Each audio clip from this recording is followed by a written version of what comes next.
Diduga konsleting listrik dari dalam kamar membuat satu rumah unit yang berada di Jalan Ki Anwar Mangku, Lorong Asli, RT 10 RW 3 Kelurahan Sentosa, Kecamatan Seberang Ulu 2, Palembang hangus terbakar.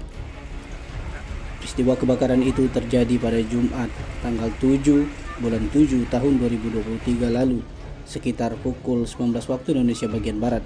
Diketuai rumah tersebut merupakan milik Suwarto yang berusia 79 tahun. Kobaran api dapat dipadamkan dan tidak sempat menjalar ke rumah warga lain setelah petugas damkar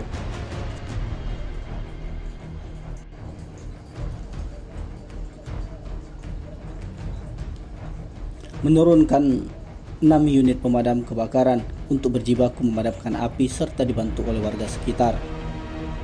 Kronologis peristiwa kebakaran menurut Kompol Bayu diketahui ketika Rizky Triandani yang merupakan anak pemilik rumah baru pulang ke rumahnya dan melihat api sudah membakar isi rumah korban.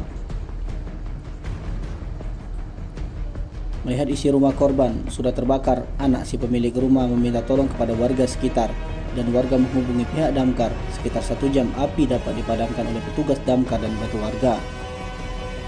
Sementara untuk penyebab kebakaran api sendiri masih, kata Bayu, diduga sementara berasal dari konsleting listrik dari kamar depan korban.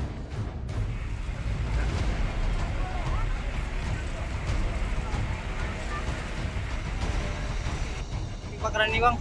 Jadi kebakaran di rumah milik korban atas nama Marioto, berusia 79 tahun, sama istrinya, diakibatkan oleh konsleting listrik. Jadi kerugian masih ditafsir, yang pasti rumah korban satu rumah habis terbakar. Ada korbannya, Bang? Korban jiwa tidak ada, hanya korban materi saja. Untuk pemilik rumah sudah diselamatkan oleh warga. Tim Liputan Sumsel TV melaporkan.